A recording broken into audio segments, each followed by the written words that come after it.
What's up, everyone, and welcome to my backyard. My backyard is set up as a cooking experience. I've been cooking since I was 18 years old. I grew up in a family where eating out was an absolute treat. My mom cooked every single day for our family, both my brothers, my sister, my dad, and we just got used to eating at home. And one of the things that is kind of leading me into this video is I think we're kind of losing that as a society in America. DoorDash, Uber Eats, going out to eat, takeout, drive-thrus. It's so easy to eat out, and it's so easy to say, I'm busy, the kids are busy, we're busy. You got both parents working, you got kids sports, you got all of these things that make it very, very easy for you to just go out to eat. Okay, so in my brain I'm going, man, that's not how I grew up. Something is going on here. I don't know exactly what it is, but I want to find out. I think a lot of the recipes that are out there for our families are dying. And when I say they're dying, they're not physically dying. Well, sometimes they will die with your grandmother or your grandfather, but they're dying because of how easy it is to eat out. So here's my idea. We're gonna start a series called The Family Table. And on the family table, I am gonna cook your family's recipe. Now there's a couple ways that we could do that. Number one, you could just drop a comment right here, tell me a little bit about your family, and I'll have Rob film me cooking it. I'll buy all the ingredients, I'll make it, tell a little story about your family, and then you could share that link with whoever you want so that your family recipe doesn't die. But wouldn't it also be cool if I just came and did that with you? Think of this as kind of like a little bit of an interview and a little bit of a reminiscing about your family and a little bit about what made food special to you and your family when you were growing up. What are the simple things that you did in your family that meant something?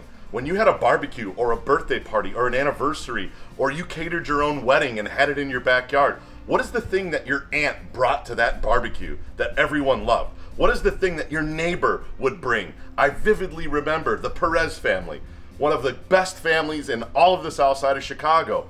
They were Mexican, I'm not Mexican. They were our friends. When it came Christmas time, we would go to their house for tamales. We would go to their house throughout the entire year for his mom and his dad's homemade tortillas. It brought ethnicities together. It brought neighbors together. It brings families together. So here's my ask.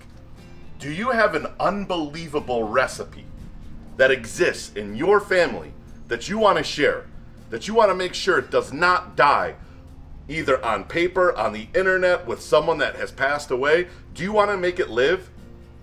Then you have to invite me over to create an episode of The Family Table. Very, very simple. I come over, I'll help you cook it. Hell, I'll even get on a plane and come to you if it's a good enough story. So I'm gonna have Rob show you a little bit about my backyard. I'm gonna walk through some of the things that mean something to me in my backyard as to what cooking means to me, and maybe that'll get some of those creative juices flowing. Maybe you'll want to do something with me. All you got to do is drop a comment. Follow me on Instagram. Rob put it right here, South Chicago Chef. You can always direct message me on Instagram. But I want to know what's going on in your family. What made your family special? What have you felt like you've lost as you've gotten older that you don't cook anymore? What are those things that we could create together so that the entire world can see? So, with that, I'm going to tell you, welcome to the family table. The first piece of equipment I want to introduce you to in my backyard is my Teppanyaki table. It's not just the flat top grill, which is right here, 30 inches long, super heavy, all gas from underneath this island. But notice this. Rob, go ahead and give them the visual. This is where everyone congregates. Family, friends, neighbors. Even if I'm not cooking. Because sometimes Rob's dad, Robert, will jump in and cook, or my other buddies, my neighbors will come in because I'm doing something else, they'll come in and cook. But this is where we gather around, we have a nice meal. Did I know how to cook teppanyaki before I put it in? Absolutely not. But this is one of the gathering spots. This is kind of the premise behind the family table, is everyone coming around while we cook. This is piece of equipment number one. All right, something that's so vivid in my memory growing up is on the south side of Chicago, not a lot of propane was used. A lot of charcoal was used, okay? So I had to put this Santa Maria crank charcoal grill in my backyard. As you can see, I could do direct heat. Look, I even had a burn the other day on 4th of July right in there. So that's just the soot and the leftover from 4th of July. But I remember that smell of charcoal. We would go out to Calumet Park. Everyone had their little Weber kettle grills out there. Everyone was always grilling. You could smell that charcoal in the air. When you smelled that charcoal, you knew it was summer. You knew someone was grilling. If you walked out in your front or your backyard in Chicago and you just gave one of those whiffs on the weekend, you can always smell that charcoal. So every time I spark this bad boy up, that charcoal starts going. I oftentimes will put real wood in there. That smell just brings me back to my childhood. Part of the family table again. The smells, the sights, the sounds of everything that you grew up with. That's why I bought this bad boy here. Piece of equipment number 2. All right, piece of equipment number 3. Something that is, when you think of barbecue and you think of hanging out and family and friends, you gotta have the smoker. This is my Yoder YS640S smoker. Now, all of you barbecue purists that are out there, I know exactly what you're gonna say. It's not a stick burner, it's not an egg, a green egg, it's not something that you have to monitor. This is the businessman smoker. I have a full-time job, I have a full-time family, I'm doing things full-time, right? I'm filming a ton of YouTube videos, so I gotta make it easy. This is a pellet smoker. One of the best that I've ever seen, and I've seen a lot of them, and it's definitely an investment for my family. But when you think about barbecuing and family, right? Someone's gonna put ribs on. You're gonna smell that throughout the neighborhood. Someone's gonna cook a brisket, pork shoulders, whatever it is, something that's a slow cook. Just when you're out in the neighborhood, we've lost those smells, we've lost those sights of someone barbecuing. I have this in my backyard for that specific reason. You could tell, I've only had this thing for about 2.5 years. It's already telling a story in there. The seasonings, the parties that we've had, the people that we fed.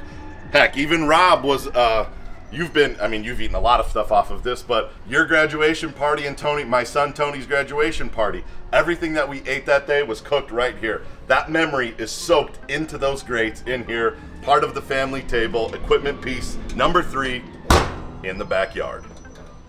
All right, piece of equipment number 4. Nothing screams family table like the wood burning pizza oven built by my neighbor Dale by a mason. So my neighbor Dale is a landscaper. His mason George spent 1.5 weeks putting this together from nothing. It was rock. So as you can see, 10-foot island here with a little umbrella stand. Look at how thick those walls are, Rob, of this pizza oven. This thing gets up to 1,000 degrees. It can hold 700 to 800 for hours with all natural wood that we put in there. So this is just an example of the piece that we put in. So now, why do I have the 10-foot table and the 4-foot table? This is going back to the family table. My nephew Luke comes over. My nephew Eric, your dad Robert comes over. We set up all of our ingredients for our pizzas right there. We roll out our own dough. We have our own sauce. We grate the mozzarella cheese. We got all of our toppings out here. The whole family comes out. One time for Christmas Eve, we cooked 25 pizzas in 1 hour. Pizzas take about 1 minute in here. All the family came out. Everyone made their own pizzas. I just learned how to do it. I never knew how to make a pizza. I never knew how to work a pizza oven. But I knew that this was going to bring the family together. Something that I got to use way more often than I actually do. But just an unbelievable piece of equipment in the backyard. The wood-burning pizza oven is equipment piece number 4. All right, this is a little bit of a curveball. Equipment piece number 5. The gas with glass, say that 5 times, fire pit. But Nick, this isn't something to cook with, no. But I put it in the backyard with a big bench, and I got a bunch of chairs that we'll show you. This is where everyone gathers after the meal is over. But you're in Arizona, it's 1,000,000 degrees out there. Yeah, but in the winter it gets nice and cool. When we're using the pizza oven, it's nice and cool. Everyone comes around here, have a couple beers, tell some lies, tell some stories, figure out the problems of the world. This is absolutely piece number 5 that we use in the backyard to bring the family together. This isn't a piece of equipment, but this is absolutely something that we use so much. We got fresh basil. This is our garden. We got fresh basil. Got to do a little trimming in here. It's getting really hot in Arizona, so the jalapenos over-ripen quickly. Got to pull those. They still taste the same. We got some serranos. We got the tomato plants over there. You kind of see them in the intro of my video, but this is something where we come out. You need some fresh basil. Come clip it.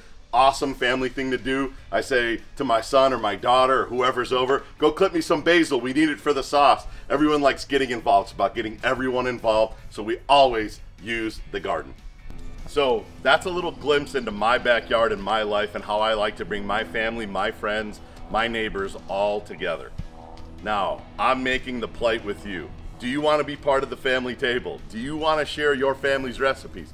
If you don't want to do it at your house, that's fine. Drop a recipe here, send me an Instagram message, friend me on Facebook. I want to know what your family recipes are. I hope that you enjoyed a quick little sneak peek of my backyard, but more importantly, I hope that you watch the first installment tomorrow, Friday, July 9th, of The Family Table with one of my best buddies in the world, John Smith. Until I see you again, let me know what you want to see on The Family Table.